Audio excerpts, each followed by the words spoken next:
آئیے دیکھتے ہیں کسی ایک زبان کا دوسری زبان میں ترجمہ کرتے وقت کن اصولوں کا خیال رکھا جانا چاہیے۔ ہم نے اپنے پچھلے ویڈیو میں بات کی تھی کہ ترجمہ نگاری کیا ہے اور ترجمہ کن کن زبانوں میں کیا جا سکتا ہے اور ترجمے کی کیا اقسام ہو سکتی ہیں۔ آج ہم بات کرتے ہیں ترجمہ نگاری کے اصول۔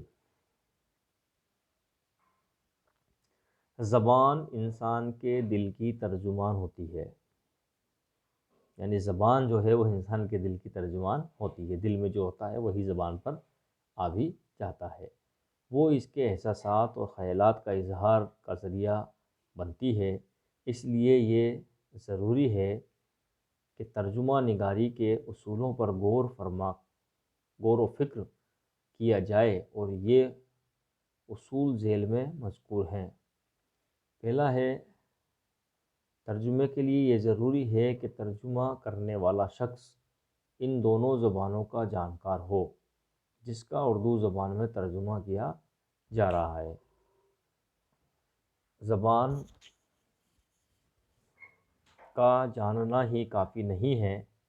یہ سب سے اہم اصول ہے کہ زبان کا جاننا ہی کافی نہیں ہے، بلکہ دیگر زبان کا وسیع مطالعہ بھی ضروری ہے۔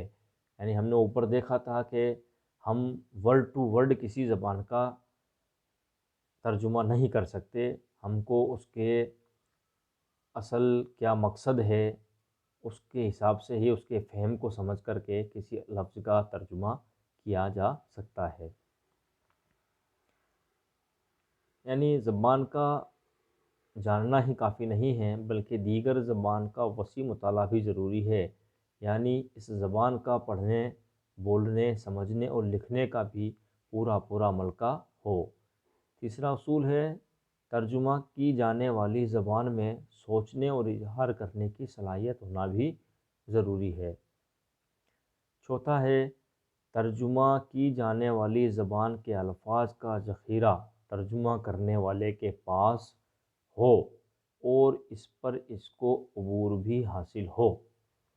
یعنی یہ نہیں خالی ورڈ ٹو ورڈ ٹرانسلیٹ نہیں، اس کا پورے الفاظ کا ذخیرہ اور ان کی سمجھ، ان کا فہم بھی اس کے پاس موجود ہو۔ پانچواں ہے، ترجمہ لفظ با لفظ کیا جانا ممکن نہیں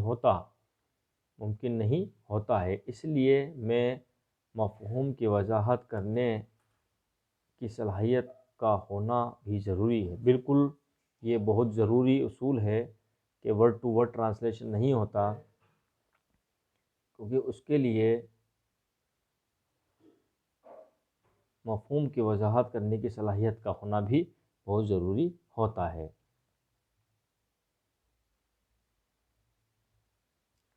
چھٹا ہے، ترجمہ کی جانے والی زبان کی اہم وزن الفاظ کا ہم وزن الفاظ اردو زبان میں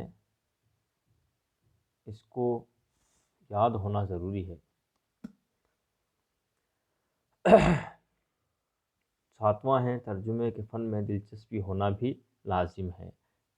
یہ تو ظاہر سی بات ہے، اگر کسی بھی چیز میں دلچسپی نہیں ہے تو اس فن میں آپ ماہر ہو ہی نہیں سکتے۔ اب ہم دیکھتے ہیں ترجمہ نگاری میں زبان اور مضمون فہمی کی اہمیت کیا ہے۔ ترجمہ نگار کا مطالعہ دونوں زبانوں کا اس قدر ہونا چاہیے کہ وہ دی ہوئی عبارت اور اس کی منشا کو آسانی سے سمجھ سکے اور اس کے اندر استعمال ہونے والے ہر لفظ کے معنی اور استعمال سے بخوبی واقف ہو۔ عبارت میں آئے ہوئے جملوں، مثالوں، اشتہاروں اور تشبیہات کو آسانی سے سمجھ سکے تو اس کے لیے یہ ممکن ہوگا کہ وہ ان کا ترجمہ اردو زبان میں آسانی سے کر سکے گا، اور ایسا محسوس کرے گا کہ اس نے دوسری زبان پر عبور حاصل کر لیا ہے اور وہ زبان کے سمندر کی گہرائی کو آسانی سے ناپ لے گا۔ اگر ترجمہ نگار کا مطالعہ وسیع نہیں ہے اور اس کے پاس الفاظ کا ذخیرہ بھی کم ہے تو وہ نہ تو مضمون اور عبارت کو سمجھ سکے گا اور نہ ہی وہ اس کے مرکزی مطلب کو جان سکے گا۔ ایسے شخص کا کیا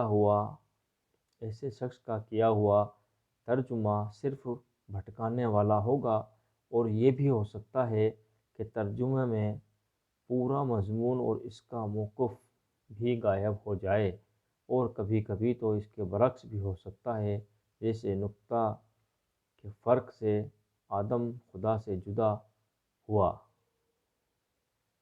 آدم خدا سے جدا ہوا۔